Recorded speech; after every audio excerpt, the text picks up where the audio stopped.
that meets the number of inmates that they have in the county jail, and vice versa. They are only allowed to operate with a capacity of available staff. Since the last commission meeting, we have received monthly reports providing updates on their efforts to regain compliance. In addition, Inspector Garrett did conduct a stop-by on-site limited compliance review of the Harris County Jail in order to determine if the corrective plan of action is starting to have an impact. He was able to report that the majority of the areas that were identified as being non-compliant have been addressed and corrected. However, the Harris County Jail still is in non-compliance due to staffing shortages. They appear to be able to address it on most shifts, on most days, but there still remain shortages at certain times. And at this point in time, I believe Harris County officials will be able to provide you an update on their ongoing efforts to address their notice of non-compliance, overcrowding due to lack of staffing, and efforts to reduce their inmate population. Good morning, Doctor and Commissioners, Director Wood. So we'll just take it step by step, and then I'll take any questions. So the 48-hour processing, we believe that we've adequately supplied about 120 days worth of documentation showing that that deficiency has been corrected. Since our last meeting, we only had one go over the time frame in January. That's well documented that that was a directive from our medical stating that he needed a higher level of care instead of going into GP. That inmate still did not just sit in a holding cell, so he was in a processing area. So again, we feel that we've corrected that. In that same time frame, since our last appearance before the committee, we processed in 23,000 inmates, and again, just having the one that was over due to medical directive. So we feel that we've corrected that deficiency and are looking for an administrative clearance of that. Our inmate rounds overall in 2023, we did over 6.5 million with a percentage of 99.1 on-time rate. So again, since the last time we were here, we looked at that. We believe we're making continuous improvement. So we've done over 1.5 million rounds since November meeting, and we've bumped our on-time delivery rate to 99.58%.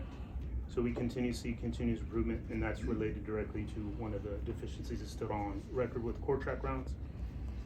Staffing, January 20th, we had 30 officers released from field training to work independently in the jails. On February 3rd, we have 25 officers returning to the jail after graduating class, so we'll see an increase in staffing there. And then on February 5th, 22 officers enter their final week after they graduate jail, basic jail school. We put them through an additional week of ICAT, de-escalation training, mental health training, another full week after graduation. And so those 22 officers, when they complete that, will then hit our floors in the jail on February 12th. So those are the three big steps of increased staffing.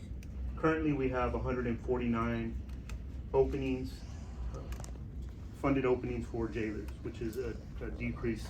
I believe we reported 178 when we were here in November.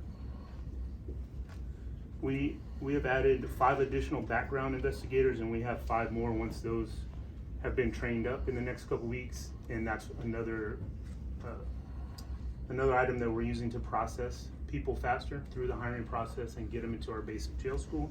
So we look for those to, again, increase the metrics. Our total available outsourced beds, we increased those by 360 since the last jail commission, which brings us up to a total of 1,722 beds across 4 facilities under 3 contracts and in multiple states. That's a commitment from the county, the sheriff's office, and the court. Those 3 contracts for outsourcing roughly cost us $50 million a year. So we all take this very serious. Since the last commission meeting, which we spoke with Inspector Garrett when he did the on-site recently, we have closed the 7th floor of the 701 jail due to the aggressive outsourcing. That takes 711 beds offline. But overall, administratively, we run about 1,100 beds that we administratively keep clear, and that's through the outsourcing process.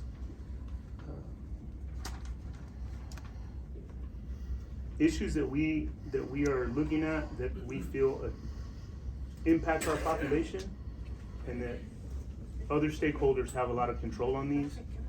Currently, our state hospital wait list is 282 folks that are in custody. The average length of stay for those individuals is 248 days. So the county again made an investment of monies. We had a JBCR program of 20 beds. We increased that in the middle of last year up to 50 beds. We had 143 people going to that program last year.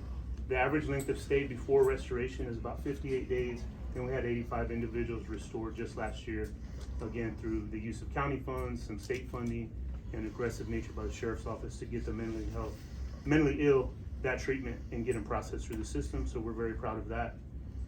Our longest wait for somebody on the state wait list right now is 1,640 days to get into a state hospital. So again, those are being held in our facility.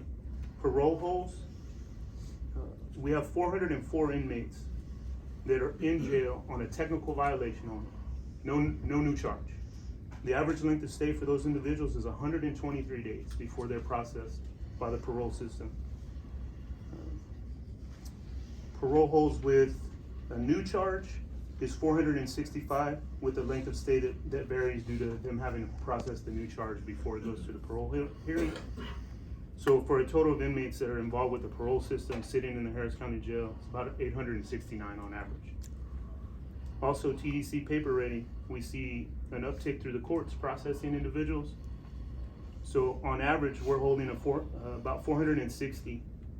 TDC does a great job on picking up, but again, that's 460 that don't belong to us anymore. They should be in the state prison system. So when you add up those, parole, things like that, we could be looking at another 1,500 to 1,600